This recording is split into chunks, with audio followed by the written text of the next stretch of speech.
মহিলাদেরকে পর্দা করা লাগবে। এই পর্দার বিধানটা কার? আওয়াজ দিয়ে বলেন। আল্লাহর বিধান হলো মহিলারা পর্দা করা। এই পর্দা করার অর্থ কিন্তু এই নয় পুরা শরীর ঢাকলেন, চেহারা ঢাকলেন না। তো আর আপনার পর্দা করা কি দরকার? যদি বলেন পুরা শরীর আমি ঢাকলাম, চেহারা ঢাকবো না, তাহলে এই জাতীয় পর্দা করারও কোনো দরকার নাই। পর্দা করার মানে হলো আপনার চেহারাও ঢাকা লাগবে। হাদিস শোনাই, আম্মা জান আয়েশা সিদ্দিকা রাদিয়াল্লাহু তাআলা আনহা বলেন, পর্দার বিধান নাজিল হওয়ার পর কোন এক যুদ্ধে যাওয়ার সময় আল্লাহর নবী লটারি করলেন, লটারির মধ্যে আমার নাম উঠছে। আম্মা জান আয়েশা বলেন, নবীর সাথে আমি যুদ্ধে বের হলাম। পালকি, পালকির নাম শুনেন না আপনারা? আম্মা জান আয়েশা ছোট্ট একটা ঘরের মতো, এটার মধ্যে ওনারে বসায়া দিতেন আর ওইটা উটের উপরে রাখতো, সাহাবারা উটটাকে সামনে নিয়ে যাইতেন। তো নিয়ম অনুযায়ী ওনারে ওইভাবে নিয়ে যাইতেছে। যুদ্ধের ময়দানে গেছে, যাওয়ার পর উনি বলেন, যখন যুদ্ধের ময়দান থেকে ফিরে আসতেছি, ফিরে আসার সময় এক জায়গায় যাত্রা বিরতি দিলাম। যাত্রা বিরতি দেওয়ার পর ওই জায়গায় আমার একটু ইস্তেঞ্জার হাজত হয়েছে, আমি বের হইলাম। বের হওয়ার পর আমার হাজত সারলাম, সারার পর আমি আবার আমার পালকিতে চলে আসছি। পালকির ভিতরে বসার পর আমি গলায় হাত দিয়ে দেখলাম, ইনকাতা ইকদুন লি, আমার গলার হাতটা হারিয়ে গেছে। চিন্তা করলাম, হাতটা কোথায় হারাইলো? মনে পড়লো আমি যেখানে হাজত সারতে গেছি, মনে হয় ওই জায়গায় আমার গলার হাতটা পড়ে গেছে। বুখারী শরীফের বর্ণনা।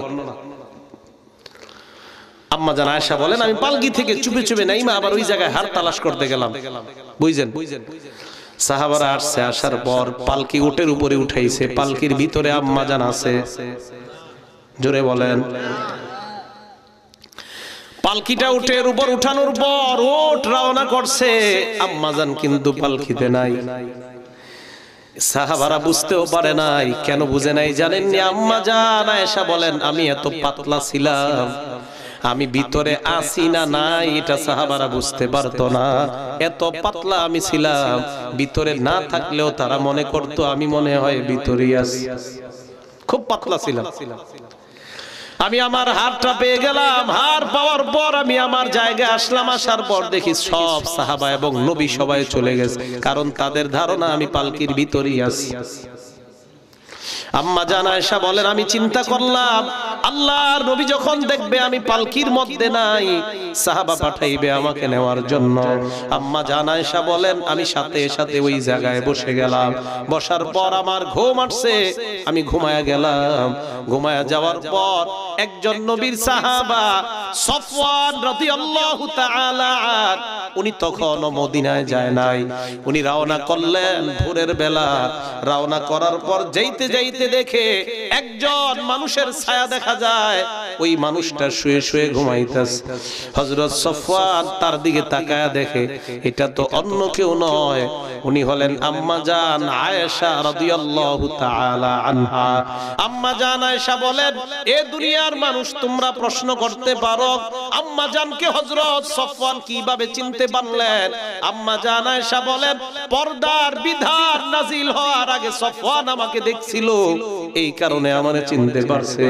দেখার পর সাথে সাথে সফওয়ান পড়লো, ইন্না লিল্লাহি ওয়া ইন্না ইলাইহি রাজিউন। হযরত সফওয়ান আম্মা জান আয়েশাকে দেখে ইন্না লিল্লাহ পড়লেন। আম্মা জান আয়েশা বলেন, ইন্না লিল্লাহর আওয়াজে আমার ঘুম ভেঙে যায়।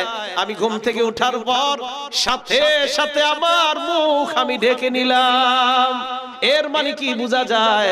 আম্মা জান বলেন, পর্দার বিধান নাজিলের আগে সফওয়ান আমাকে দেখছে, এখন তো পর্দার বিধান নাজিল হয়ে গেছে। যেই মাত্র সফওয়ানকে আমি দেখলাম, সাথে সাথে আমি আমার চেহারা ঢেকে নিলাম। আপনাদের কাছে জানতে চাই, চেহারায় যদি পর্দা করা না লাগে, আম্মা জান কেন তার চেহারা ঢাকলেন? এবার আপনারা বলেন, চেহারা ঢাকা লাগবে কি লাগবে না? আম্মা জান আয়েশা যখন মুখ ঢাকলেন, ঢাকার পর সফওয়ান উটটা বিছায়া দিলেন, উটের উপর আম্মা জান উঠলেন। আম্মা জান আয়েশা বলেন, সফওয়ান ইন্না লিল্লাহ ছাড়া আর কোন শব্দ আমার সামনে উচ্চারণ করে নাই। আমি উটের উপর উঠলাম। মুনাফিকরা মদিনায় রটনা করে দিল নবীর বিবি আম্মা জান আয়েশা আর সফওয়ানের মধ্যে উল্টা পাল্টা সম্পর্ক আছে। আওয়াজ দিয়ে বলেন নাউজুবিল্লাহ। চিন্তা করেন, নবীর বিবিরও ছাড়ে নাই। কয় কি হইছে? হ্যাঁ, নবীর বিবি আর সফওয়ান চুপে চুপে বিছানে রয়ে গেছে। ঘটনা কি? বুখারী শরীফের বর্ণনা। আম্মা জান আয়েশা বলেন, আমি মদিনায় আসলাম, অসুস্থ হয়ে গেছি আমি মদিনায় এসে। কয় নবীজি আমার সাথে আগে যেরকম আচরণ করতো এখন আর এরকম করে না। কয় কেন?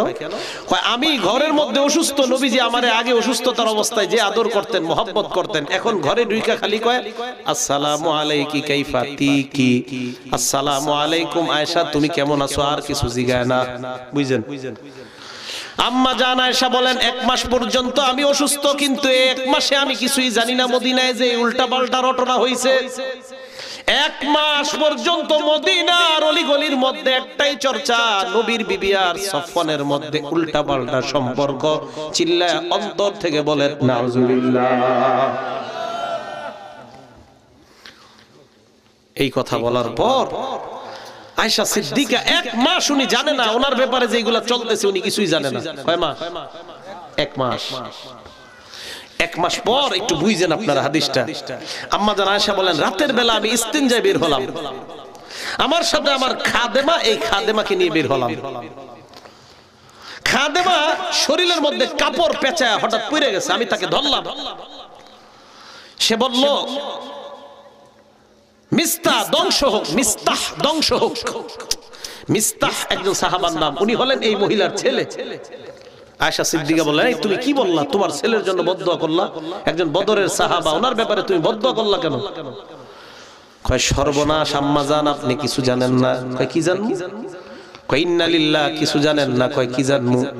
কয় গত 1 মাস যে আপনার বিরুদ্ধে উল্টা পাল্টা রটনা চলতেছে, এই রটনাকারীদের মধ্যে 2 জন মুসলমান আছে, এর মধ্যে আমার ছেলেও তো মিস্তাহ।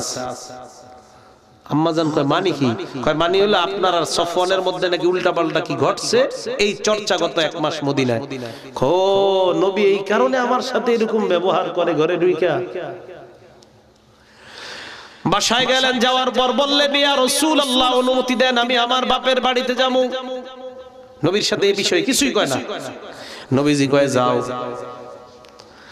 আল্লাহ নবীর বিবিকে দিলেন, বাড়িতে গিয়ে দেখলেন আবু বকর উপরে বইসা কোরআন শরীফ পড়ে আর ওনার আম্মা নিচে বসা। মাকে গিয়ে বললেন, আম্মা আমার ব্যাপারে এমন এমন কথা আপনি কি বলেন? মা জবাব দিলেন, তুমি এমন সুন্দরী মেয়ে, তোমার বিরুদ্ধে শত্রুতা করাটাই স্বাভাবিক ব্যাপার। আবু বকর সিদ্দিককে বললেন, আব্বা আপনার কি অভিমত? আবু বকর সিদ্দিক কয়, মা ধৈর্য ধারণ করো, যাও তুমি ঘরে যাও। আম্মা জান আয়েশা কয়, আমার আব্বার আম্মার ভিতর দেখি কোনো ফিলিংস নাই, এরা ব্যাপারটা কিছুই মনে করে না। আমি ঘরে গেলাম, কান্নাকাটি শুরু করলাম, টানা 2 দিন 2 রাত আমি কানলাম। একটা বারের জন্য খাবার খাই নাই, পানি খাই নাই, নামাজ ছাড়া অন্য কোনো কিছু করি নাই। বুখারীর বর্ণনা, আম্মা জান বলেন, এই 2 দিনে আমি সামান্য পরিমাণও ঘুমাই নাই। আম্মা জান আয়েশা বলেন, আমার ঘরে একটা মহিলা আসছে, আসার পর মহিলাটা কয়, আম্মা জান আপনি কান্দেন কেন? কয় আমি এই কারণে কান্দি। মহিলা কয়, আমিও আপনার লগে কান্দতে আইছি। ওই মহিলা বইসা বইসা নবীর বিবি আম্মা জানের সাথে কান্দে। জানেননি কেন? কয় আপনি যে কান্দেন এই জন্য আমিও কান্দি। আচ্ছা আপনাদের কাছে একটা প্রশ্ন আমার, কয় মাস এই ঘটনা হয়ে গেছে? নবীর পেরেশানি, টেনশন। সাহাবাদের কয়েকজনের ডাইকা বলল, তোমরা কি বলো আয়েশার ব্যাপারে? এক সাহাবা বললেন, আপনি এছাড়া আরো অনেক ভালো ভালো বিবি পাবেন, ওরা ছাইরা দিলে কি হবে? বুঝেন? এর মানে 1 মাস পর্যন্ত নবীও কিছু জানতেছে না। নবী না গায়েব জানে? কি জানে? কি জানে? তো গায়েব জানলে জানলো না কা? কয় মাস কষ্ট পাইতেছে নবী? 1 মাস। 1 মাস নবী কষ্ট পাইতেছে। এই গায়েব পন্থীরা কই, দাঁড়ান একজন। নবী না গায়েব জানে, তো 1 মাস কষ্ট পাইতেছে গায়েব জানলে? গায়েব জানে একমাত্র কে? আল্লাহ। আল্লাহর নবী গেলেন আয়েশার বাড়িতে, আয়েশাকে ডাক দিয়ে বললেন, আয়েশা।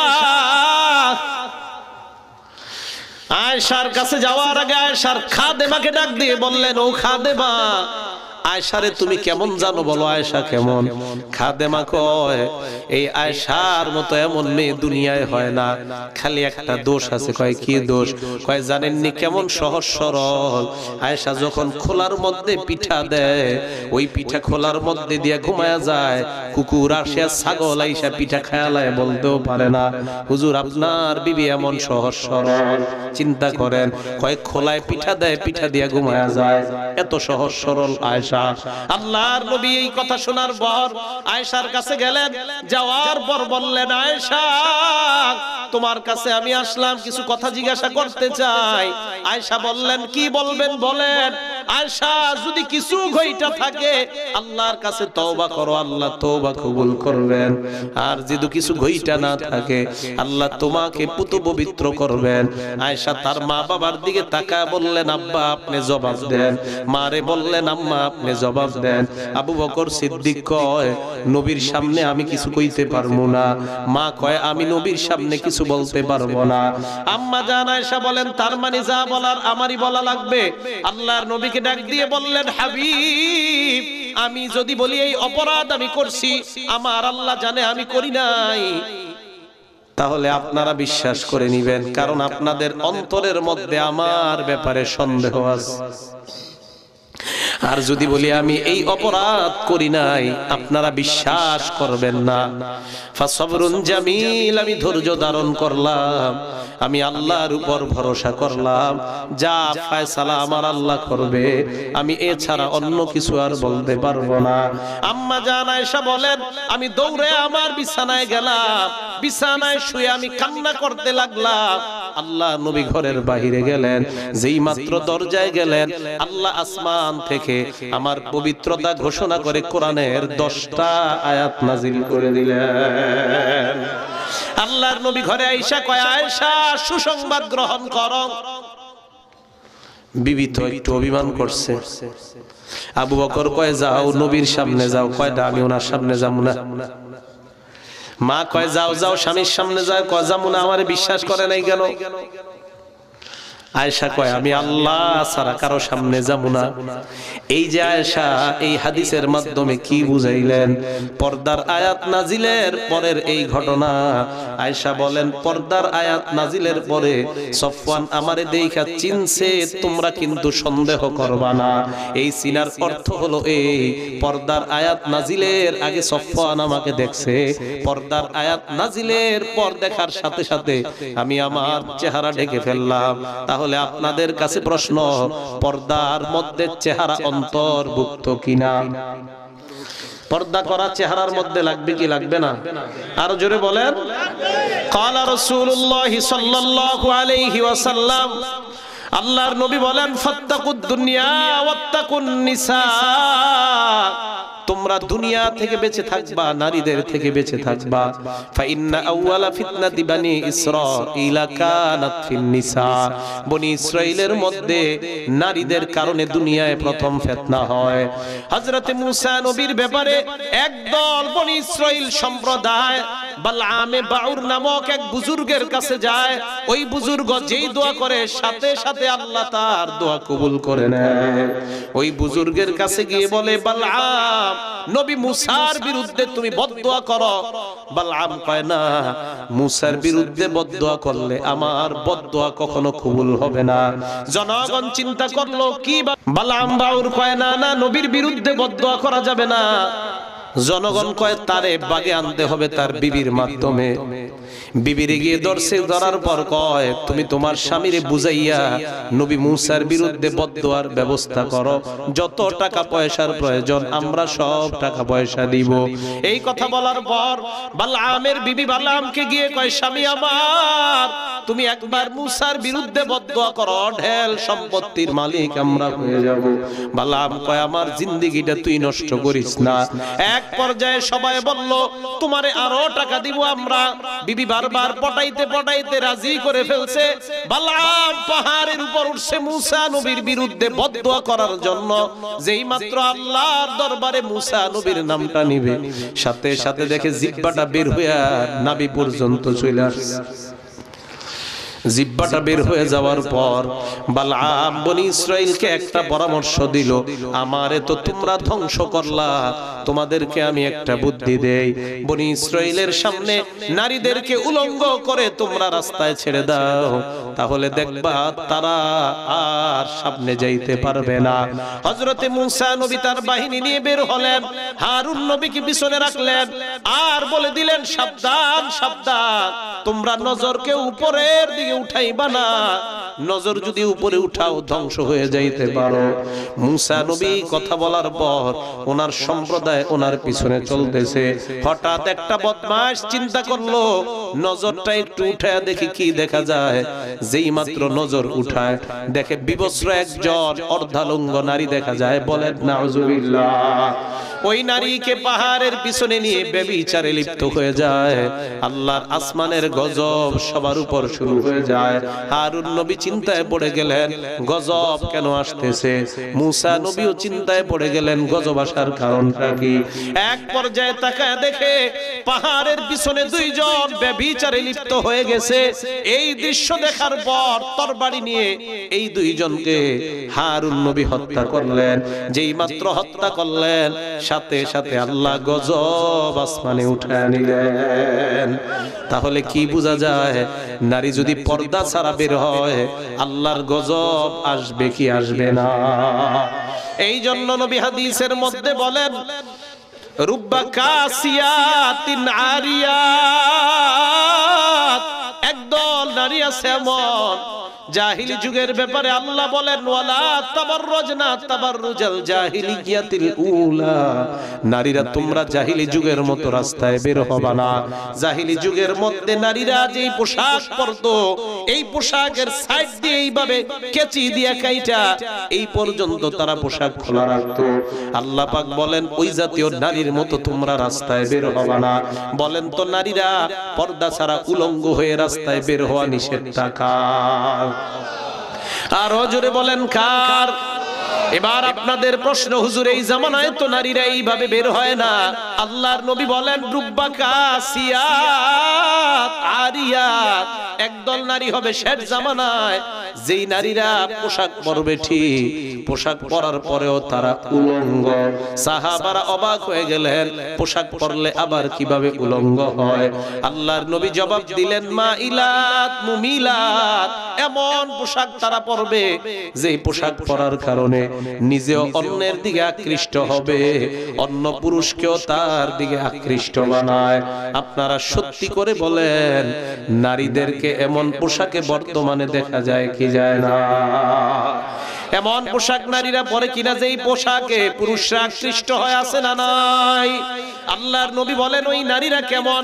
রুউসুহুন্না কাসনিমাতিল মুখতিল মাইলা, তাদের মাথার চুলের খোপাগুলা উটের কুজের মতো। এই উটের কুজের মতো চুলের খোপাগুলা একদিকে পড়ে যায়। এই খোপা দেখায় দেখায় মানুষরে পাগল বানাইতে চায়। আজকে 14ই ফেব্রুয়ারি বিশ্ব ভালোবাসা দিবস, নোংরা দিবস গেছে। এই দিবসের মধ্যে আমাদের একটাই ঘোষণা, আমরা দুনিয়ার কাউকে ভালোবাসবো না, আল্লাহ আর আল্লাহর নবীকে ভালোবাসতে কারা কারা রাজি জানতে চাই?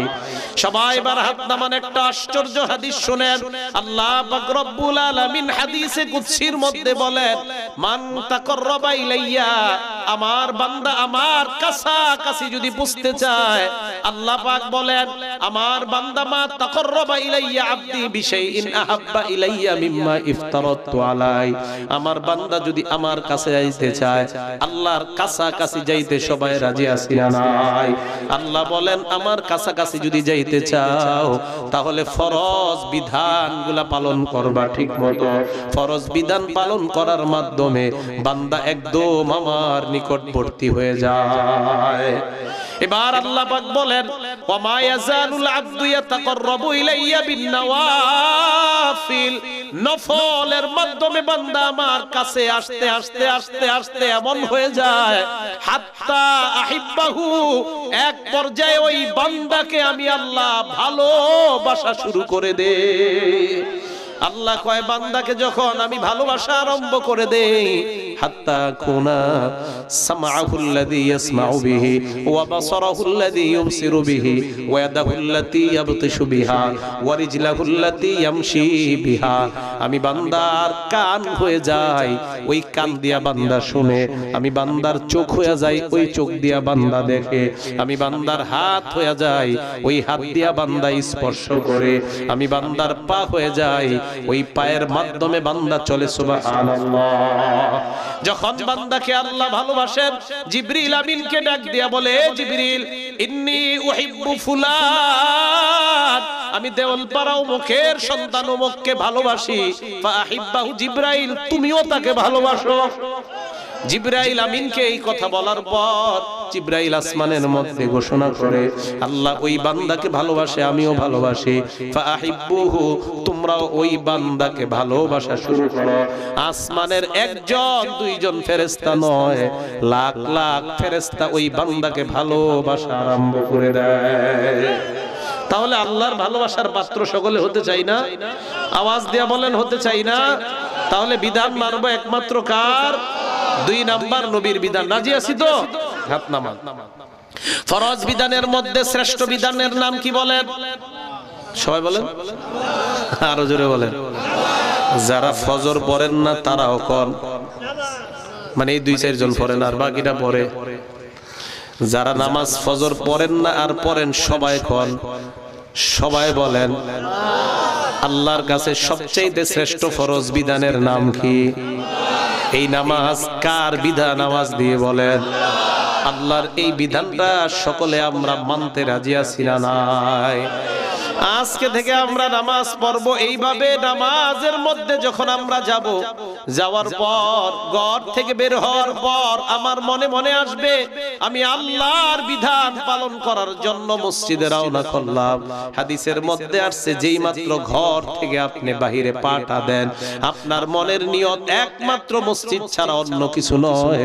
নবী বলেন, পাটা ফালানোর সাথে সাথে এই মসজিদ পর্যন্ত যতটা পা তুমি হেঁটে হেঁটে আসলা, প্রত্যেকটা হাঁটার বিনিময়ে তোমার আমল নামায় আল্লাহ সওয়াব লিখে দেয়। এইবার আপনি মসজিদে আসলেন, আসার পর বলেন তো কার বিধান পালনের জন্য অপেক্ষায় আছেন?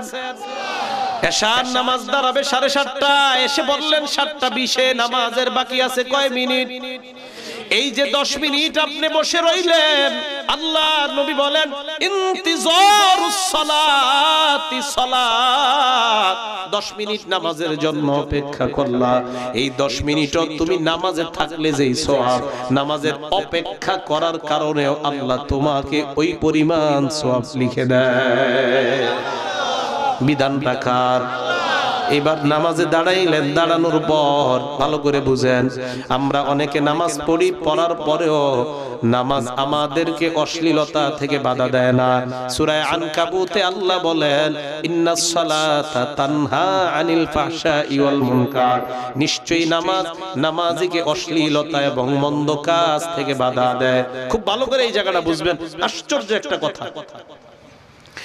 আল্লাহ বললেন নামাজিকে নামাজ অশ্লীলতা থেকে বাধা দেয়। আমরা দেখি নামাজি সুদ খায়, আছে না নাই? আসেনি? আমরা দেখি নামাজ পড়ে, পড়ার পরেও অন্যের জমিনের আইলটাই না নিজের জমিন বাড়ায়, আছে না নাই? আমরা দেখি নামাজ পড়ে, নামাজ পড়ার পরেও দোকানে ব্যবসায় উল্টা পাল্টা করে, এমন লোক আছে না নাই? কি হলো? আল্লাহ না কইলো নামাজ নামাজিকে অশ্লীলতা আর মন্দ থেকে বাঁচায়? তার মানে কি বাঁচায় নাই? হ্যাঁ, এই জন্য মনে রাখবেন, নামাজি 5 প্রকার। বলেন কয় প্রকার? আরো জোরে বলেন, নামাজি কয় প্রকার? 1 নাম্বার শাস্তিপ্রাপ্ত নামাজি, 2 নাম্বার ধমকপ্রাপ্ত নামাজি, 3 নাম্বার ক্ষমাপ্রাপ্ত নামাজি, 4 নাম্বার সওয়াবপ্রাপ্ত নামাজি, 5 নাম্বার নৈকট্যপ্রাপ্ত নামাজি। সবাই বলেন তো নামাজি কয় প্রকার? যুবক ভাইয়ারা ভালো করে শুনেন, 5 প্রকারের কোন প্রকারে আপনি আছেন? 1 নাম্বার মুআকাব। মুআকাব শব্দের অর্থ হলো শাস্তিপ্রাপ্ত নামাজি। হুজুর এটা আবার কোন নামাজি? যেই নামাজি মাঝে মাঝে মসজিদে যায়, জুমার দিন মসজিদে যায়, যেই মাত্র খতিব সাহেব বলে ফাজকুরুনি আযকুরকুম, ওয়াশকুরুলি ওয়ালা তাকফুরুন, দৌড় দিয়া গিয়া কাতারে দাঁড়ায়। দাঁড়ানোর পর চিন্তা করে হুজুর সালামটা কেন ফিরায় না? নামাজের পরেই তো ইন্ডিয়া বাংলাদেশের খেলা, তাড়াতাড়ি সালাম ফিরান। যেই মাত্র খতিবের সালাম ফিরাইতে দেরি হয়, মসজিদে দেখবেন কাশির আওয়াজ বেড়ে যায়। কাশির আওয়াজ, এই কাশি কিন্তু গলার কাশি না, এই কাশি মানে হুজুর তাড়াতাড়ি নামাজ শেষ করেন। এই কাশি মানে কিন্তু গলার কাশি না, এই যে কাশি আরম্ভ হয়ে যায় এর মানে হলো তাড়াতাড়ি নামাজ শেষ করেন। রুকুতে যদি ইমাম সাহেবের একটু দেরি হয়, হঠাৎ দেখবেন কাশ দেয় একজনে, একটু পরে দেখবেন মসজিদের সবাই কাশে। ঘটনা কি, কিরে এত কাশি কেন? এর মানে হলো হুজুর তাড়াতাড়ি রুকু থেকে ওঠেন। ঠিক নিউজ, হ্যাঁ? এবার বুঝেন বুঝেন। শাস্তিপ্রাপ্ত নামাজি নামাজে মাঝে মাঝে আসে, আসার পর নামাজে মন থাকে না, কোন মতে নামাজে দাঁড়ায়, তাড়াতাড়ি বের হয়ে যায়। এই নামাজি নামাজ পড়ার পরেও নামাজ তাকে অশ্লীলতা থেকে বাঁচাবে না, এই নামাজের কারণে সে শাস্তি পাবে। বলেন নাউজুবিল্লাহ। তাহলে এক শ্রেণীর নামাজি আমরা পাইলাম, যেই নামাজি নামাজ পড়ার পরেও চুরি থেকে তারে বাঁচাবে না, টিভি দেখা থেকে তারে বাঁচাবে না, কারণ মাঝে মাঝে নামাজে আসে কিন্তু মন তার নামাজের মধ্যে থাকে না। 2 নাম্বার শাস্তিপ্রাপ্ত নামাজি, যেই নামাজি 5 ওয়াক্ত আযান শোনার পর মসজিদে আসে, বুঝেন, আসার পর নামাজে যখন দাঁড়ায় দুনিয়ার সব হিসাব নিকাশ শুরু হয়। নামাজে দাঁড়ায়, ছোট মায়াটার এখনো বিয়ে হয় নাই, আরে কালকে ওই জমিনটার মধ্যে সার দেওয়া লাগবে, ছোট গরুটা কালকে বেচতে নিয়ে যাবো, যত চিন্তা চেতনা সব তার নামাজের মধ্যে। ভালো করে শুনবেন, 5 ওয়াক্ত নামাজে যায়, যাওয়ার পরেও মনটা কোথায় থাকে না? নামাজে মনটা কোথায় থাকে না? 1 নাম্বার মাঝে মাঝে নামাজে যায়, মনটা কোথায় থাকে না? 2 নাম্বার 5 ওয়াক্তই নামাজে যায়, মনটা কোথায় থাকে না? আবার বুঝেন, শাস্তিপ্রাপ্ত নামাজি নামাজে মাঝে মাঝে যায়, মনটা কোথায় থাকে না? জোরে বলেন। 2 নাম্বার ধমকপ্রাপ্ত নামাজি নামাজে 5 ওয়াক্তই যায় কিন্তু মন কোথায় থাকে না? তাহলে কি বুঝলাম? শাস্তিপ্রাপ্ত নামাজি ওই বান্দা, যেই বান্দা মাঝে মাঝে যায় কিন্তু নামাজে মন থাকে না। আর ধমকপ্রাপ্ত নামাজি ওই বান্দা, যেই বান্দা 5 ওয়াক্তই নামাজে যায় কিন্তু মন নামাজে থাকে না। এই বান্দা দুইজন যতই নামাজ পড়ে এরপরেও অশ্লীলতা থেকে বাঁচতে পারবে না। আমরা যদি সমাজে দেখি সুদখোর নামাজ পড়ে সুদ ছাড়ে না, আমরা মনে করব তুমি প্রথম 2 শ্রেণীর এক শ্রেণী, মাঝে মাঝে হয়তো নামাজে যাও অথবা 5 ওয়াক্ত নামাজে যাও, সুদ ছাড়তে পারো না, এর অর্থ হলো নামাজের মধ্যে তোমার মন থাকে না। মনে থাকবে নি? এবার আসেন 3 নাম্বার ক্ষমাপ্রাপ্ত নামাজি। এটা ভালো করে শুনেন, যেই নামাজি নামাজে যায় হাতটা বাঁধেন, হাত বাঁধেন সবাই। নামাজে যাওয়ার পর নামাজে যখন দাঁড়ায়, ইবলিস মনটা নামাজের বাহিরে নেয়, আবার চিন্তা করে আমি আমার রবের সামনে দাঁড়াইলাম। ইবলিস আবার মন বাহিরে নেয়, আবার চিন্তা করে আমি না রবের সামনে দাঁড়াইলাম। আবার ইবলিস বাহিরে নেয়, আবার চিন্তা করে আমি না নামাজে আছি। এই যে ইবলিসের সাথে একটা লড়াই। এই জাতীয় নামাজি নামাজ পড়ার পর এই নামাজের কারণে তার জিন্দেগির সব গুনাহ আল্লাহ মাফ করে দেয়। হ্যাঁ, নামাজে যায়, ইবলিস মন বাহিরে না, খেলে আমি তো নামাজে আছি, হয়নি এরকম? এটা ইবলিসের সাথে আপনার লড়াই। এই লড়াই চলতে থাকলে এই নামাজের মাধ্যমে আপনার গুনাহ আল্লাহ মাফ করে দিবেন। 4 নাম্বার সওয়াবপ্রাপ্ত নামাজি, যেই নামাজি নামাজে যাওয়ার পর মনটা নামাজ ছাড়া আর কিছুই বুঝে না, বুঝেন। 3 নাম্বারটা নামাজে মন থাকে আবার বাহিরে যায়। 4 নাম্বারটা নামাজের বাহিরে কখনো মন যায় না।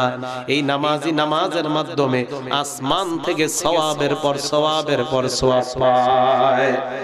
5 নাম্বার নৈকট্যপ্রাপ্ত নামাজি, যেই নামাজি নামাজে দাঁড়ায়া আল্লাহর সাথে কথা বলা শুরু করে দেয়।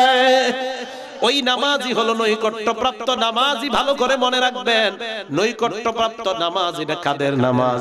সালাতুল আম্বিয়া, এটা হলো নবীদের নামাজ। সওয়াবপ্রাপ্ত নামাজ এটা কাদের নামাজ? এটা হলো সালাতুল আউলিয়া, ওলিদের নামাজ। তাহলে 5 নাম্বার নৈকট্যপ্রাপ্ত নামাজ, এটা হলো নবীদের নামাজ। 4 নাম্বার সওয়াবপ্রাপ্ত নামাজ, এটা ওলিদের নামাজ।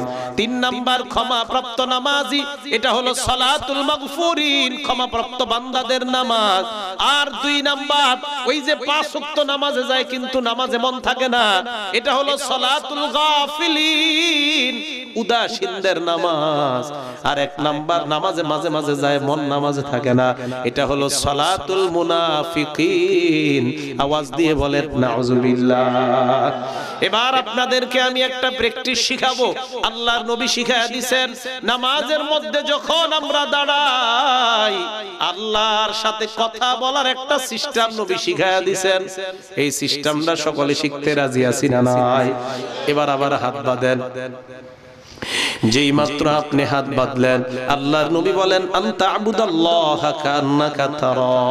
হে বান্দা, এই যে নামাজে দাঁড়াইলি কেমন যেন তুমি আল্লাহরে দেখতেছো। আল্লাহু আকবার। তাহলে আমরা হাত বাঁধলাম, নামাজে দাঁড়াইলাম, সবাই আওয়াজ দিয়ে বলতে হবে কার সামনে? আল্লাহর নবী কয় তুমি কেমন যেন আল্লাহকে দেখতেছো। আসলে দেখিনি, আসলে দেখিনি। নবী কয় না দেখলে কি হইছে? ফাইন্নাহু ইয়ারাক, আল্লাহ তোমাকে দেখতেছে। আবার আসেন, আমরা কার সামনে দাঁড়াইলাম? আওয়াজ দিয়ে বলেন। তাহলে কেমন যেন আমরা কাকে দেখি বলেন? না মাবুদ, তোমাকে আমরা দেখি না। না দেখলে কি হবে? আল্লাহ আমাকে দেখতেছেন। আমি আল্লাহর সামনে দাঁড়াইলাম, মনে মনে বলতেছি আমি আমার রবের সামনে দাঁড়াইলাম, আমি তোমারে দেখতেছি আল্লাহ। ও মাবুদ, তোমারে দেখি মনে মনে। হঠাৎ মনে মনে বলবেন না দেখি না। কি হইছে? না দেখলে তুমি তো আমারে দেখতেছো। এইভাবে যখন নামাজে আপনি দাঁড়াইবেন, দাঁড়ানোর পর দৈনন্দিন অন্তত 32 রাকাত নামাজে আলহামদুলিল্লাহ সূরাটা পড়া লাগে। নিম্নে 32 রাকাত। যারা সুন্নত, ফরজ আর বিতির নামাজ পড়েন, এই বান্দাগুলা নামাজের মধ্যে যখন পড়ে আলহামদুলিল্লাহি রাব্বিল আলামিন, এই আয়াতটা পড়ার সাথে সাথে হাত কেউ ছাড়বেন না। সাথে সাথে আল্লাহ কয় হামিদানি আব্দি, আমার বান্দা আমার প্রশংসা করেছে। তাহলে নামাজে কার সামনে দাঁড়াইলাম? কারে আমরা দেখি? না দেখি না, কে আমাদেরকে দেখেন? সূরা ফাতিহা যখন শুরু করলেন আলহামদুলিল্লাহ, মা বোনরাও আজকে থেকে এইভাবে নামাজ পড়বেন। যেই মাত্র প্রথম আয়াতটা পড়লেন, আল্লাহ সাথে সাথে কয় হামিদানি আব্দি, আমার বান্দা আমার প্রশংসা করেছে। এরপর যখন পড়েন আর রহমানির রহিম, আল্লাহ কয় আসনা আলাইয়া আব্দি, আমার বান্দা আমার সানা পাঠ করছে। যেই মাত্র বান্দা পড়ে মালিক ইয়াউমিদ্দিন, আল্লাহ বলেন মাজ্জাদানি আব্দি, আমার বান্দা আমার বরত্ব বর্ণনা করছে। এইবার যখন পড়বেন ইয়্যাকা না'বুদু ওয়া ইয়্যাকা নাস্তাঈন, আল্লাহ কয় হাযা বাইনি ওয়া বাইনা আব্দি, আমার আর আমার বান্দার মাঝে একটা সেতু বন্ধন তৈরি হয়ে গেছে। ওয়ালি আব্দি মা সালা, আমার বান্দা এই মুহূর্তে যা চায় আমি তা দেওয়ার ওয়াদা করলাম। দেখছেন? এইভাবে তো একদিনও নামাজ পড়েন নাই। আজকে থেকে আর মরা নামাজ পড়েন না, জিন্দা নামাজ পড়বেন। এখন থেকে এইভাবে নামাজ পড়বেন। দেখেন, যেই মাত্র বলেন ইয়্যাকা না'বুদু ওয়া ইয়্যাকা নাস্তাঈন, তাকান, আল্লাহ কয় আমি আর আমার বান্দা, তাকান, সেতু বন্ধন একদম আমি আমার বান্দার কাছে। আল্লাহু আকবার। আল্লাহ কানে কানে কয় কি চাস? চা চা, কি চাবি? চা, কি চাবি? চা, যা চাবি চাই পূরণ করব। সাথে সাথে বলি ইহদিনাস সিরাতাল মুস্তাকিম, আল্লাহ আমাদেরকে সরল পথের রাস্তা দেখায় দাও। মাবুদ এটাই চাই তোমার কাছে। তাহলে চিন্তা করেন ইবলিস কিন্তু এই যে দেখেন আপনাদের একটা অবস্থা এখন এরকম তৈরি হয়েছে, আপনাদেরকে এই যে আমি বললাম ইবলিসের কথা মনে আসছিল, এই যে এখন আমরা হাত বাঁধলাম, হাত বাঁধার পর আলহামদুলিল্লাহ সূরাটা বললাম আর আল্লাহ জবাব দিতেছে, আল্লাহ কয় হামিদানি আবদি আসনা আলাইয়া আবদি, এই যে বলতেছি আমরা একটা কিছুর মধ্যে ঢুকে গেলাম, দেখেন ইবলিসের কথা তখন মনে আসে না। কেন মনে আসবে না?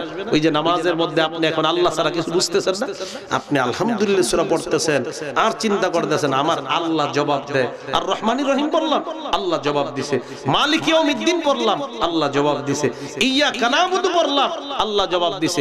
ইবলিস আইসা ধোঁকা দেওয়ার টাইম পাইতেছে না, রাস্তা পাইতেছে না, যেই মাত্র আপনি বললেন গায়রিল মাগদুবি আলাইহিম ওয়ালাদ-দাল্লিন, এরপর আমরা কি পড়ি সবাই বলেন? আমরা যখন আমিন বলি নবী কয় ফেরেশতারা তোমাদের সাথে আমিন বলে, তোমার আমিন আর ফেরেশতারা আমিন বলেন আমিন, তোমার আমিন আর ফেরেশতার আমিন যদি একসাথে বের হয় গফিরা লাহু মা তাকদ্দামা মিন যামবি, তোমার পিছনের সব গুনাহ আল্লাহ মাফ করে দেয়। আমি আপনাদের হাত পা জোর করে বলতেছি আল্লাহর এই বিধানটা এইভাবে 2 রাকাত নামাজ একদিন পড়েন, পড়ার পর মনে হবে হুজুর জিন্দেগিতে যা নামাজ পড়লাম এতদিন মরা নামাজ পড়ছি, এই 2 রাকাত নামাজ আমার কাছে জিন্দা মনে হয়, এখন থেকে আমি এইভাবেই নামাজ আদায় করব। বলেন আল্লাহর বিধানটা আল্লাহরে হাজির নাজির সামনে রাইখা এখন থেকে আমরা পড়তে রাজি আছি না নাই? রাজি আছি তো? তাহলে ফরজ বিধান কার? আর নামাজের মধ্যে কিছু সুন্নত আছে, এই সুন্নতগুলা কার? নবী। মাশাআল্লাহ। ফরজ বিধান কার? সুন্নতগুলা কার? তাহলে ফরজ বিধান কার? সুন্নত বিধানটা কার? আর আমরা না আগেই ওয়াদা করছি আল্লাহর নবীর বিধানের বাহিরে আমরা যাব না, ওয়াদা করছি না? আল্লাহর নবীর বিধানের বাহিরে আমরা যাব না, এই ওয়াদা আমরা করলাম। এবার আসেন এই নামাজটা পড়তে হবে একমাত্র কার জন্য? আওয়াজ দিয়ে বলেন। ভালো করে একটা হাদিস আপনারা শুনেন, যদিও এই হাদিসটা আমাদের আলেমদের জন্য বেশি শোনা প্রয়োজন। শুফাই আল-আসবাহি রাহমাতুল্লাহি আলাইহি অনেক বড় একজন আলেম, উনি বলেন আমি মদিনায় প্রবেশ করলাম, মদিনায় ঢোকার পর দেখি একজন মানুষরে হাজার হাজার মানুষ ঘেরাও করে রাখছে। কয়জনকে? আমি প্রশ্ন করলাম কে? সবাই জবাব দিল হাদা আবু হুরায়রা ইউহাদ্দিসুন নাস, উনি হলেন নবীর সাহাবা আবু হুরায়রা। সাহাবা আবু হুরায়রা মানুষকে হাদিস শোনায়। সুবহানাল্লাহ। শুফাই আল-আসবাহি বলেন হাদিস শোনানোর পর আবু হুরায়রা একটা ঘরে গেলেন, আমিও গেলাম।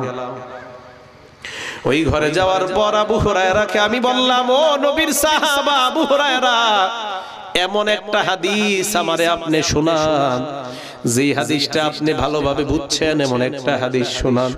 আবু হুরায়রা বললেন, লা উহাদ্দিসান্নাকা হাদিসা হাদ্দাসানিহি রাসূলুল্লাহ সাল্লাল্লাহু আলাইহি ওয়াসাল্লাম, আমি তোমাকে এমন একটা হাদিস শোনাবো যে হাদিসটা আল্লাহর নবী আমারে শোনাইছে এই জায়গায় বইসা। সুবহানাল্লাহ।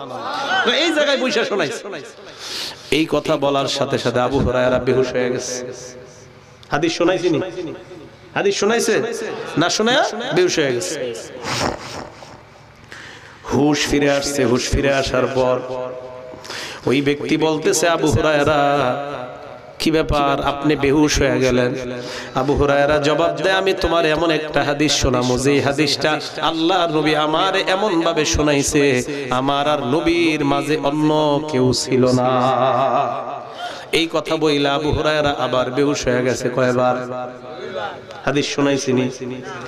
আবার আবু হুরায়রার হুশ ফিরে আসার পর আবার আবু হুরায়রা বললেন, আমি তোমাকে এমন একটা হাদিস শোনাবো যে হাদিসটা আল্লাহর নবী এই ঘরে এবার বলতেছে, এই ঘরে এই জায়গায় বইসা আমারে শোনাইছে, আমার আর নবীর মাঝে অন্য কেউ ছিল না। আবার বেহুশ হয়ে গেছে। কয়বার? হুশ ফিরে আসার পর শুফাই আল-আসবাহি ভালো করে ধরে বলতেছে, আবু হুরায়রা আপনি হাদিসটা মেহেরবানি করে শোনান। ভালো করে ধরছে যেন বেহুশ না হয়। আবু হুরায়রা জবাব দিলেন, ইন্না আউওয়ালান নাসি ইউকযা ইয়াউমাল কিয়ামা, কিয়ামতের ময়দানে বিচারের কাজ আল্লাহ শুরু করবে তিন ব্যক্তির মাধ্যমে। বলেন কয় ব্যক্তি? এক নাম্বার শহীদ, দুই নাম্বার আলেম, তিন নাম্বার দানশীলের মাধ্যমে বিচারের কাম শুরু করবে আল্লাহ। শহীদকে আল্লাহ ডাক দিয়ে আর রফাহু নিয়ামা, শহীদকে বলবে শহীদ কত নিয়ামত তোমাকে আমি দান করলাম, কি আমল তুমি করেছ? শহীদ বলবে আল্লাহ